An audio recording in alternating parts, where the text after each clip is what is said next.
So if you're in charge of digital workplace or in general Microsoft 365 in your organization, probably you're already working with the Power Platform or you should be administering, governing it. As everything, it looks fairly simple. In the beginning, when you start working with it, it looks quite like a mountain you have to climb. And then the more you know, well, of course, the more capable you are and confident you are about the how to govern it, how to administer the whole thing, etc. In this video, I want to show you the CoE Starter Kit, which is the basic tools that you will need to govern the Power Platform. I will show you the Power Platform admin view, among other stuff that's including the Center of Excellence Starter Kit, and how you can leverage these tools to see what's going on in the platform and take measures when needed. Now, please like the video, subscribe, put in comments, and contact me via my personal website. You will find the link in the description and the pinned comment. Without more ado, let's start with the video. Thank you. When you install the Power Platform solutions, including the CoE Starter Kit, zip files, more on that by the end of the video, you'll see that there are plenty of applications, among other things, in here. And I want you to just use in the beginning the Power Platform admin view, because here, after you've set up the CoE Starter Kit, of course, this is the application, you'll see almost everything that you need to have a clear idea of the inventory of what's in the platform. Here we're going to be able to see what apps are around the whole organization, the flows, environments, although environments you already will be able to see them in the admin center. Who are the makers, AI models that are in place, custom AI models, of course. And what else? What else do we have? Solutions. This is very interesting to see what solutions are being built in the organization. And also you'll see a Power BI report that you can then upload into Power BI's workspace with more detailed information around makers, environment capacities, for instance, etc. Other metrics that are pretty interesting that you will see here in the admin view and the Power BI report.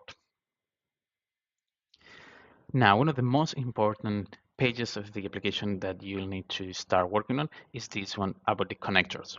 Here, filtered by apps, number of apps or number of flows that are used by each connector, and then you'll start having a clearer picture of what's going on in the Power Platform organization. Here, the most important thing that you'll take from the Center of Excellence Starter Kit is an inventory of what's going on. And this is crucial because in order to establish a proper governance, you need to know what's the situation. So as always, it's the as-is situation versus the to-be. So this Starter Kit, especially the admin view and the BI report, is going to provide you the as-is situation. And then with that information, you can start thinking of what's the to-be situation going to look like, because it's different in every organization that I've worked with. What you'll see is that depending on what components are being used, you'll need to adjust your governance model into one or other directions. All right, so now that we have an inventory of what's going on in the organization, all the components that we have, then we can start thinking of what can we do with this information. And there are three main topics that I want to share with you that are, let's say, the pillars of the governance model that you will need to implement in your organization. So first, let's start with security. Here we see with the connectors already our security needs in the organization. How's that?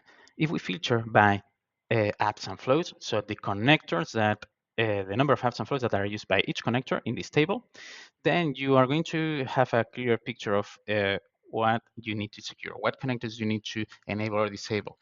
Typical examples that we see in lots of organizations is, okay, why are you using the Gmail connector or the Google Sheets or any other services that is not allowed in the IT strategy across the whole organization? So this is the way that we are going to be able to notice what connectors are being used and shouldn't. So inventory connectors means thinking about DLPs, data loss prevention policies. We set them in the Power Platform Admin Center, and that's going to limit govern which connectors can be used where. More about that If you want to know more about that, let me know in the comments, or just contact me directly, because there's a lot to know about how to set up DLP policies in a proper way. Second, environment strategy. What's that about? Well, looking at the connectors, we are also going to see what are the needs of our organization in terms of solutions that need to be built.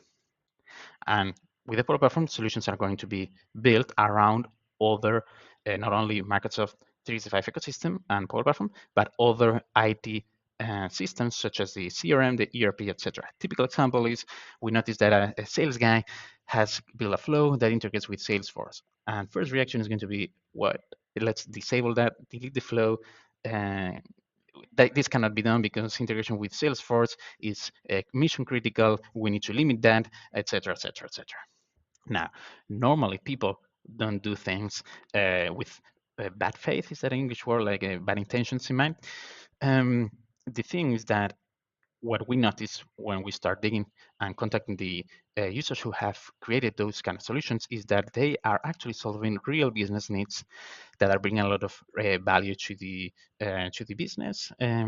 And especially around things like the CRM, these guys have been looking at YouTube videos like the ones in this channel to build a solution that's actually solving lots of problems, and maybe saving up time, making sales more effective. That's the blood of the business. We cannot disable that just because it's not what it should be and we don't know what to do. And then when that's your action, actually, the first thing that you're going to have is a lot of pushback from the business. With a reason, because it really is a critical solution. It's not what it should be. It's probably it's not developed as it should be for a mission critical solution, but it's there, and we need to handle that reality with with without ego, and trying to make things right in a way that we don't do harm to anybody. So, looking at the connectors, we're going to see, um, we're going to be thinking about environment strategy. What's environment strategy? Okay, we need to see these kind of solutions, where should they be placed? Mission critical solutions that integrate with CRM, ERP, etc., shouldn't be in the same environments like the default environment, where people are just doing silly, let's say, lighter stuff about handling emails, personal flows, things like that, or smaller things that only affect the department and are not a big deal. We need to separate those in different environments, and the environment strategy is, let's say, the kind of the blueprint that we're going to use to place stuff where it belongs. And third, now we jump to the makers page here. Third is adoption and community and help that we need as global IT. With the makers, we also can makers page. We can also filter by and sort by number of apps and flows. And here's where we're going to see who are the people active as developers, citizen or professional wise. And of course, we want as many professional developers building amazing Lighthouse implementations that are going to be business critical, provide a lot of value. I love those, but lots of staff. Typical example, I've seen some guys in operations creating a portable desktop flow that is using AI Builder to ingest information from invoices and then inputting them manually in the ERP. That's saving a lot of time. And we may not be, let's say, business may not bother us with implementing those kind of solutions, but they are a deal breaker in the end. And what we need to do is enable those people and give them the proper tools and allow them, sorry, to build in the proper places, following the environment strategy, as we saw before. And for that, we need to know who these people are. And this is what we got from this admin view implementation. The makers page, we'll see who are those makers. And of course, what we need to do is engage them, understand what they are building, and then elaborate, also iterate around the environment strategy, and start creating a community that brings value to the business by enabling people from the departments build staff that is going to provide value. Now, let's talk installation and maintenance. It's pretty straightforward. If you install any Power solution or you've deployed to a productive environment manually with zip files, here it's the same. Just go to the documentation, follow the instructions. If you need to reach me out, you need help. And you'll see when you extract the information that here is well, all the zip files, some other resources, Power BI files. The most important thing is the core components solution. Forget about the others. Just install this one in order to have the admin view installed, and that's going to already bring you lots of value. When you do have that, then you may want to take a look at the other components, although normally we don't use them as much because we end up performing customizations, building customizations around the core components, because basically all the components in the other solutions around nurture, governance, etc., don't usually fulfill the governance needs of most of the organizations I've worked with. So as it, we end up creating those customizations around the core components. That's the most important solution. Just start with that one, and then update. The maintenance is just every 3 months is more or less the rule of thumb. Don't take more than 3 months. Then just install the newest version. Go here to the GitHub repository, download the zip file, and then import it to just update the version, the managed solution.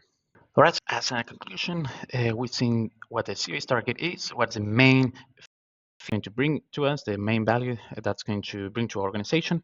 Three main takeaways are security, environment strategy, security meaning DLPs, environment strategy, and getting to know what solutions are being built by our makers, by our citizen developers, or people in the organization, and how to install, maintain the core components, which is the basic, the most important solution from the CoE Starter Kit files. That's it. Thank you very much. Do reach me out in the comments, submit the form in my personal website to be able to contact me directly. And besides that, have a nice day, great week ahead, and see you in the next one.